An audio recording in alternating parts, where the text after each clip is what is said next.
Shalom, shalom, shalom. La grâce. Bonjour. Oui, ce matin, vers 5 à 6 heures, j'ai fait un songe. En fait, j'ai vais aller sur le songe directement parce que c'était un songe d'un frère.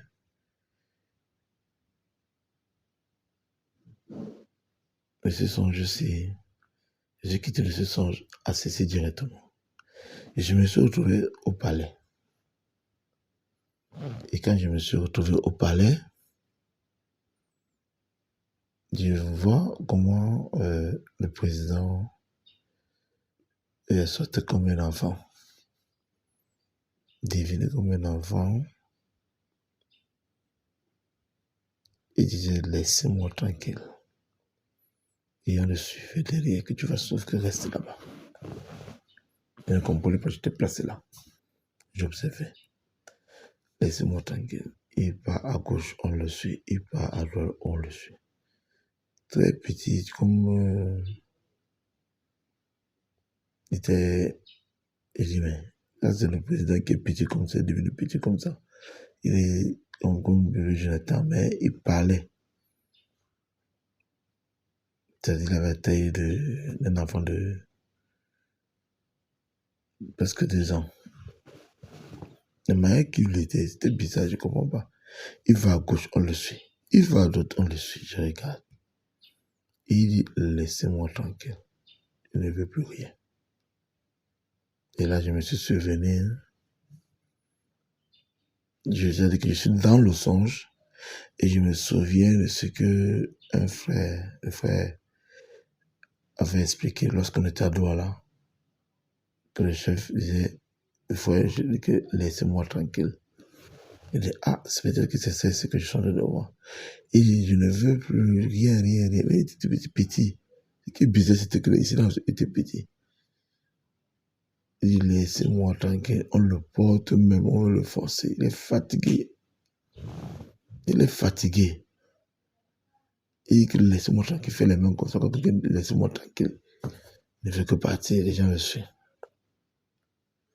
Après, une voix est venue. Parce que derrière lui, il y avait ce gars du corps, il y avait Chantabia, il y avait, comment on appelle ça? Franck, tout le monde observait. Et d'autres personnes. Après, une voix a parlé. Elle dit que laissez-le partir. Laissez-le partir. Après, on l'a porté. On l'a laissé. On l'a porté pour le déposer quelque part.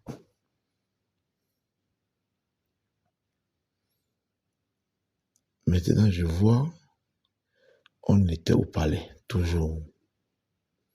Maintenant, les gardes du corps sont là. Quand je dis déposer quelque part, ça veut dire qu'il est parti. Ok.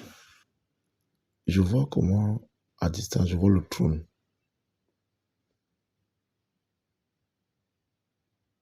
Et immédiatement, il y avait une femme qui était là. Il y avait, comment on appelle ça? La femme du président. Il y avait de l'autre côté Fabia.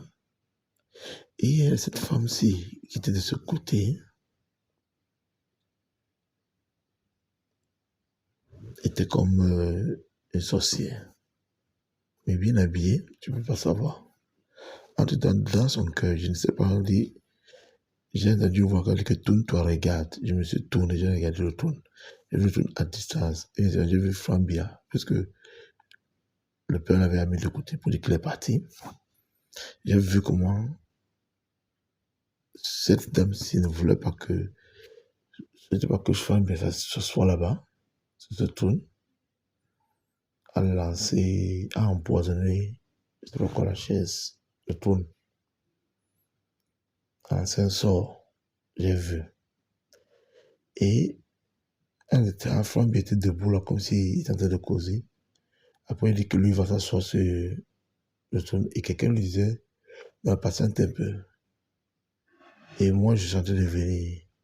Et gars, j'ai pas encore, papa n'est plus là. Moi, je vais m'asseoir sur le trône. Moi qui j'ai. Et il est parti, il s'est assis. Quand il voulait s'asseoir, il dit, ne t'assois pas sur le trône. Il n'a pas écouté. Il s'assit sur le trône. Bam, quand il s'assit sur le trône, il dit, le trône est empoisonné. Il dit, mais comment? Ok. Comment le trône est empoisonné? Et maintenant, on était là comme si il a appelé la dame là, il a appelé, j'avais été devant, la première dame était devant lui. Une autre dame là, cette société qui était là. C'était là. Ils sont arrivés. Après, il dit, ok, pour te montrer que ton trône est empoisonné, que tu es atteint. Ça va aller petit à petit dans ton corps. Il dit, apporter un verre d'eau. Parce que, premièrement, j'ai d'abord voulu mettre à nu cette dame-ci. J'ai entendu une voix qui a dit, tu as vu, regarde, j'ai vu comment le sort qu'elle avait lancé, ou la main, cette main invisible qu'elle a utilisée, elle cachait ça. Il dit, ok. Il dit, pour que toi, pour te montrer effectivement que toi, tu es atteint. Il dit, apporter un verre d'eau. Comme un verre d'eau. On sait qu'on a apporté de l'eau dedans. Mais comme un verre d'eau. Il dit, trempe ta main gauche. Il dit que, mais, ma main gauche. Et il trempe ta main gauche. Il a mis sa main gauche. Avant, c'était, quand il met la main gauche, il voit comment l'eau est propre. Après, immédiatement, l'eau devient sale. C'est-à-dire que c'est comme si elle commence à noircir. C'est l'eau qui commence à noircir. Et puis le j'ai versé, il dit, venez encore le mettre. Tends ta main. Il dit que tu as atteint. Qu'il a mis encore, c'est le début, c'est propre. Après, encore ça, l'eau a commencé à noircir seule. Il dit que tu as atteint. Tu vas diriger avec le poison qui est sur ton corps. Tu ne mettras pas l'eau. Et là, quand j'ai dit comme ça, je me suis réveillé du songe. Je me suis réveillé du songe parce que il voulait. C'est comme s'il voulait. Comment on appelle ça? Il voulait encore appeler les gens. Je ne sais pas comment ça s'est passé, mais je me suis réveillé. C'est la petite partie qui est arrivée à la fin et je me suis réveillé du songe. Waouh, il est d'abord raconté mon songe à mon épouse. Mais voilà. Et j'ai fait le vrai. Que Dieu vous bénisse. Je ne sais pas ce qui. En fait, beaucoup de choses se passent. On va parler pour l'instant. Que Dieu vous bénisse. Que Dieu vous bénisse.